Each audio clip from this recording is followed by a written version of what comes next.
দ্বিতীয় কথা হচ্ছে, বর্তমান সরকার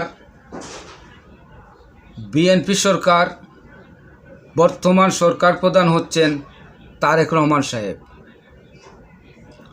তিনি একটি কথা, তার সরকার একটি ঘোষণা দিয়েছে বর্তমানে বাংলাদেশের সরকারি কর্মকর্তা কর্মচারীদের বেতন বাড়ানোর জন্য। আমি ব্যক্তিগতভাবে মনে করি আগামী জাতীয় সংসদ নির্বাচনের পূর্বে এ কাজ যদি তারেক সাহেব করে থাকেন, তাহলে বাংলাদেশের জাতীয় সংসদ নির্বাচন, আগামী জাতীয় সংসদ নির্বাচন শেখ হাসিনার মতো ফ্যাসিস্টের মতো হবে, ভোটারবিহীন নির্বাচন হবে। আমি অগ্রিম বলে দিলাম, এই শেখ হাসিনা যেভাবে প্রশাসনকে কিনে নিয়েছিল,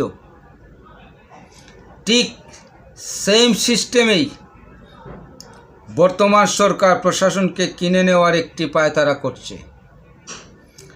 আগামী জাতীয় সংসদ নির্বাচন, আগামী স্থানীয় সরকার নির্বাচন, এই দুটি নির্বাচন তার আগেই আমরা বুঝতে পারব আগামী স্থানীয় সরকার নির্বাচনে আমরা বুঝতে পারব শেখ হাসিনার মতো আগামী জাতীয় সংসদ নির্বাচন হবে কি হবে না। তারপরও আরেকটি কথা বলে রাখি, শেখ হাসিনা বাংলাদেশের জনগণের টাকা দিয়ে সরকারি কর্মকর্তা, আমলা কামলা যারাই আছে তাদের বেতন বাড়িয়েছিল 91 ভাগ।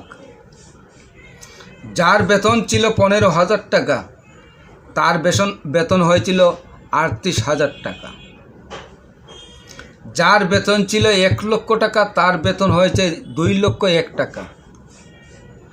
যার বেতন ছিল 5,000 টাকা, তার বেতন হয়েছে 15,000 টাকা। এখন প্রশ্ন হচ্ছে, কোন স্বার্থে তিনি সরকারি কর্মকর্তা কর্মচারীদের বেতন বাড়াচ্ছেন? জনগণের প্রশ্ন সেটাই। সরকারি কর্মকর্তা কর্মচারীরা সাধারণ জনগণের উপকারে আসতেছে না, আমি দেখতে পাচ্ছি। যেখানেই জনগণ যাচ্ছে, সাধারণ মানুষ যাচ্ছে, সেখানেই ভৎসনা দিতে হয়, উৎসুক দিতে হয়, ঘুষ ছাড়া কাজ হচ্ছে না। আমার দেশের সরকার প্রধান তিনি বলছেন যে সরকারি কর্মকর্তাদের বেতন বাড়িয়ে দিলে ঘুষ এবং দুর্নীতি হবে না। তিনি 100% নিশ্চয়তা দেন।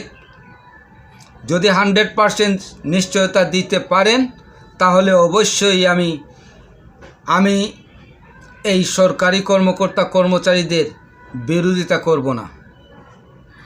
বেতন বাড়ানোর বিষয়ে আমি কোনো কথা বলবো না। দেশের জনগণ উপকৃত হবে, সেই রকম পদক্ষেপ নিতে হবে।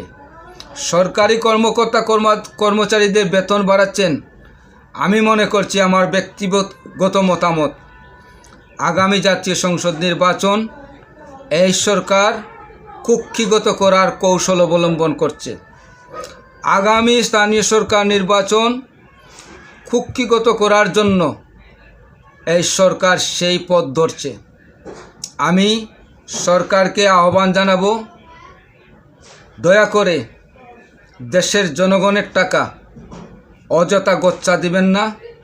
জনগণ বিশ্বাস করে আপনাদেরকে মসনদে বসিয়েছে। মেহেরবানি করে জনগণের দিকে তাকিয়ে শহীদ প্রেসিডেন্ট জিয়াউর রহমানের আদর্শকে যদি বুকে ধারণ করেন, তাহলে অবশ্যই একবার ভাবতে হবে সরকারি কর্মকর্তা কর্মচারীদের বেতন না বাড়ানোর জন্য।